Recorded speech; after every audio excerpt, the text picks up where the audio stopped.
So this guy, let's call him Hamburglar. And one night, Hamburglar's on the roof of a McDonald's. And it's late and the staff is still there, but the store is closed. And Hamburglar, he has a bunch of power tools and he starts drilling and cutting into the roof. And once he has a 2x2 foot hole big enough, he rappels down into the store. Now the staff, they're still there, closing up the place. And that is when Hamburglar, he pulls out his pew-pew. And he doesn't scream at them or anything, he just politely says, "Will everyone please get into the walk-in freezer? I'm robbing the place." And he's very calm and he's very nice. He even suggests that they take their coats with them, so that they don't get cold. So the McDonald's staff obeys and they shuffle into the freezer. And then Hamburglar, he locks them in and then he robs all the money from the store. And then he flees. And once he's gone, he calls police so that they can come and let the staff out. So that they don't die in the freezer. Now Hamburglar, he's an interesting guy because he mostly robs McDonald's. Why mostly McDonald's? Well, because he used to work there as a teenager. So he knows McDonald's stores are very cookie cutter. Most of them have the same layout, a lot of them have the same schedule, and when he robs these stores, he always robs during closing time. And he always lowers himself down through the roof so that he won't attract any unnecessary attention trying to bust through the front doors. And using this method, he robs somewhere between 40 and 60 McDonald's stores in a 2-year period. But then, one day, Hamburglar gets a little greedy. He robs a McDonald's, and then a few hours later, he drives 10 miles away, and he finds another McDonald's, and he lowers himself in through the roof, and he starts to rob it too. So 2 stores in one day. But in this McDonald's, an employee is actually able to hit the silent alarm, and then boom, Hamburglar gets caught. And he gets arrested, and here's his mugshot. So he goes to trial, he gets sentenced to 45 years in prison, and almost immediately, he starts thinking of a plan to break himself out. 4 years later, he finally gets his chance. See, Hamburglar is very well behaved in prison. So they allow him to work in the metal shop where the good prisoners get to work. And while he's there, he secretly uses all their tools to make a fake undercarriage. And he fastens it to an actual undercarriage of a delivery truck. And then he hides in it as that delivery truck is leaving the prison. And this allows him to escape. So now he's on the run. But unfortunately for him, he's got nowhere to stay. So he breaks into a local Toys-R-Us at night, and he stays there. He finds a little cubby hole way behind the bike rack where he can make a little camp and hide and sleep at night. And then every night during closing hours, he comes out, and he gets exercise by riding bikes up and down the aisles, and he survives by eating baby food off the shelves, and he knows where all the security cameras are, so he knows how to avoid them and not get caught. And so he just lives here, in this Toys-R-Us, comfortably, for several months. Meanwhile, he starts a sort of normal life out in the community. He joins a local church, and he's very active in it. In fact, while he's at this church, he meets a really nice woman. This woman, Lee.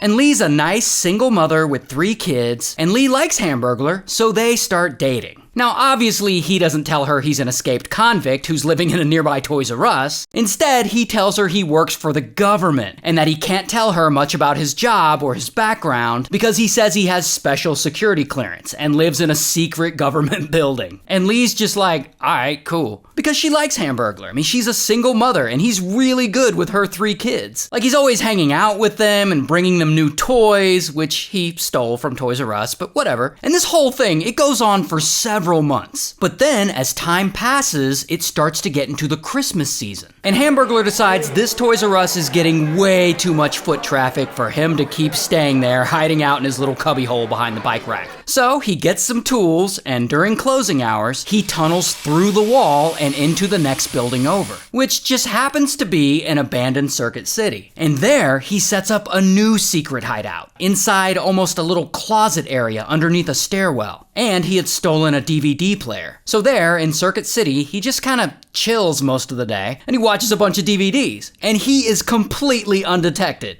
Until... as the holiday season ramps up, Hamburglar knows Toys-R-Us is about to make a ton of money. So he decides he's gonna rob them. So he waits until the day after Christmas, and when the store's finally closed, and the employees, they're still there, closing up and counting the money, and Hamburglar gets a pew-pew that he had stolen, and he sneaks into the Toys-R-Us through the tunnel he had made. And then bam, he approaches the employees, and he's polite, but he orders them to please put their hands up. But unfortunately for him, during this robbery, 2 Toys-R-Us employees quickly manage to slip out the back door, and they run as fast as they can until they get to a phone and they call police. And then police show show up and they try to corner Hamburglar. But Hamburglar, he's a bit crafty, and he manages to escape through that tunnel he created. So then police find the tunnel, and eventually they find his secret hideout under the stairwell in Circuit City. And in his hideout, they find a DVD he had been watching. And from that, they're able to get his fingerprints off of it. And that DVD, coincidentally, catch me if you can.